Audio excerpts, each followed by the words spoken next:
Hello. If you're watching this, it can mean only two things. One, that you, the viewer, are good at making life decisions. And two, that I, Lawrence Brown, have now lived in the United States for 15 years. In fact, this past weekend marked my move-anniversary, a word that I'm only using because amateur producers told me to. I don't even drive. But since I left London for America's Midwest, I've seen a lot of changes. And not just in America, but, in myself. And the Gap logo. But mostly myself.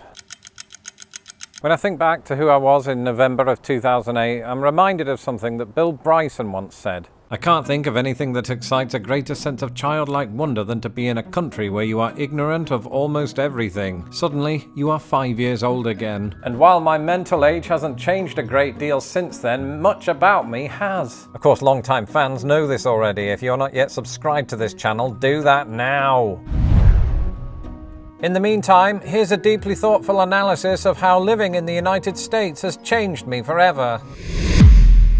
During the 26 years that I lived in Britain, I could probably count the number of vegetables that I ate on one hand. Basically, I didn't trust food which was green and orange, which for the last time should not be misconstrued as a criticism of Oompa Loompas. Now, a dislike of vegetables is not something associated with British people in general. I was just one of those weird kids who in 1986 ate nettles. I couldn't look at greens the same way after that. Until, that is, I moved to the United States. And at this point, you're probably thinking, Lawrence, if you couldn't eat healthily in a country known for looking really green, what chance do you have in America where you can top up on pop for free? And for the first 7 years, I didn't really have an answer. Suddenly, I was eating more fast food and Dr. Pepper than ever before.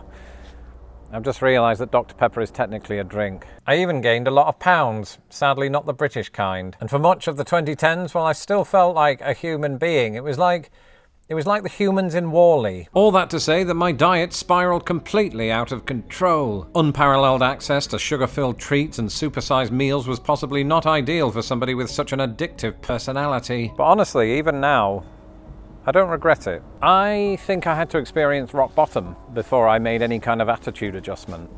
A bit like John Cena at WrestleMania 29. These days, I don't drink alcohol, I abstain from added sugar, and I've long since stopped eating nettles. In other words, America's fully loaded culture became a sort of wake-up call. Either I could surrender to the colourful packaging in aisle 3, or learn to examine its ingredients. I've sort of ended up doing the second one, but more on that in a later video. In the meantime, I haven't given up on food altogether. In fact, while I am significantly more conscious about what I eat, there are plenty of American foods that I only devoured after turning 30. At one point, this included pies. In America, especially at this time of year, it's all about desserts like pumpkin, pecan, cherry, and cream pie. Please don't Google that last one. I've also become exposed to the wonderful world of Mexican cuisine, something that was practically non-existent when I lived in the UK. And while Britain has been introduced to fajitas and the like in recent years, my love of burritos and quesadillas was cemented right here in America's Midwest. Hardly surprising, of course, when every city has a Chipotle. But just as prevalent are those local restaurants containing words like casa or hacienda. As a fan of vibrant colours, I am drawn to the interior of these restaurants, which seem to visually mimic all of the major peppers.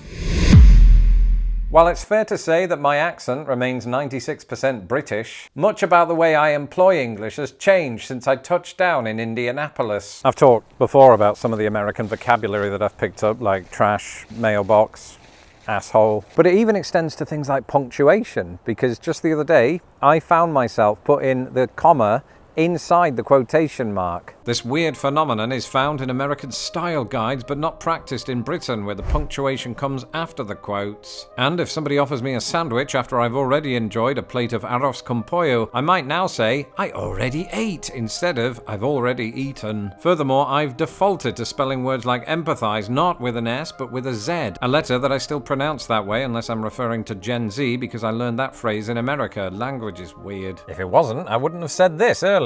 When I think back to who I was in November of 2008.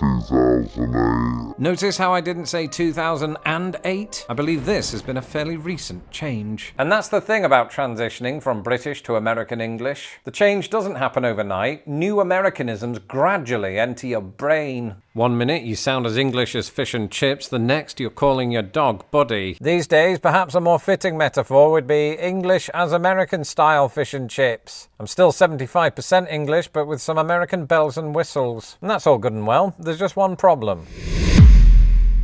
I've become too comfortable. And I know what you're thinking. Ooh, Lawrence, of course you have. You're a moderately successful YouTuber. All you do is hang out in your hot tub all day. And that just isn't true, because both of my hot tubs have damaged filters. What I'm saying is I've become too comfortable with American convenience. There was a time in my life when I once did something radical. I used to walk into McDonald's on foot. Now, I just place my order from right here in the car.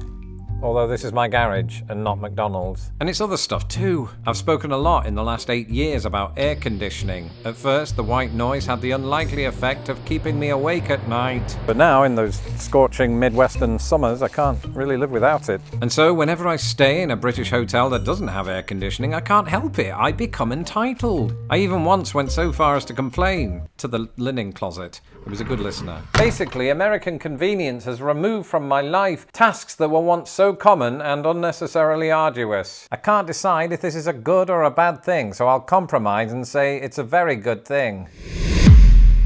Now this might sound obvious, but it turns out that moving to another country causes you to learn some stuff about that country.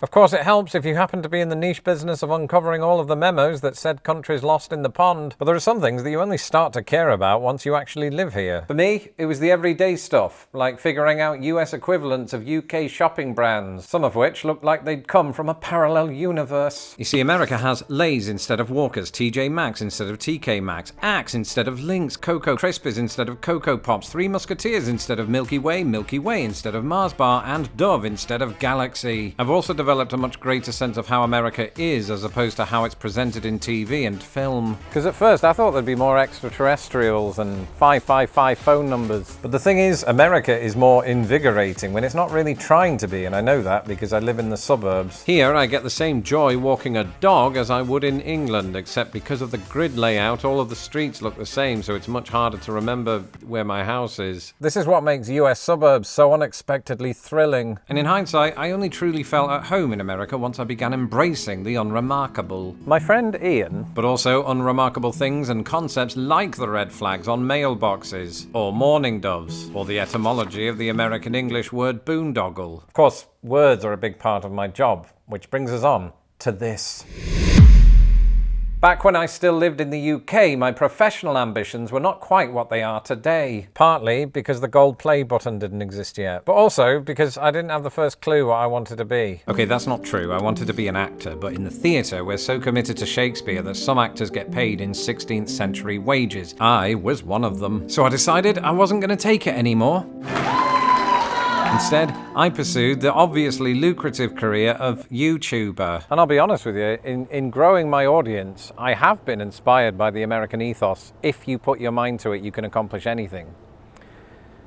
I've just realised that was George McFly. What I'm saying is my success so far owes much to the American tendency to celebrate it. In Britain, if somebody is successful, our collective instinct is often to bring them down a peg or two. Perhaps this is why I'm such a deeply modest YouTube sensation. And as a staunch introvert, it might also have been why I wouldn't have succeeded in Britain. Moving to America was almost like starting again. I was emboldened to take my creative exploits to the next level for the very reason that Americans seem to be on board with it. It probably helped too that I had a nice accent. It could be argued that all of this is just another way of saying that I've become more American. Indeed, almost a year ago I did precisely that when I finally became a citizen of the United States. While I might no longer be fresh off the boat, I like to think that I've retained a 5-year-old's curiosity, as evidenced by videos such as 6 British things that are actually American. Continue your binge by watching that video next. Until the next video, goodbye. Ugh.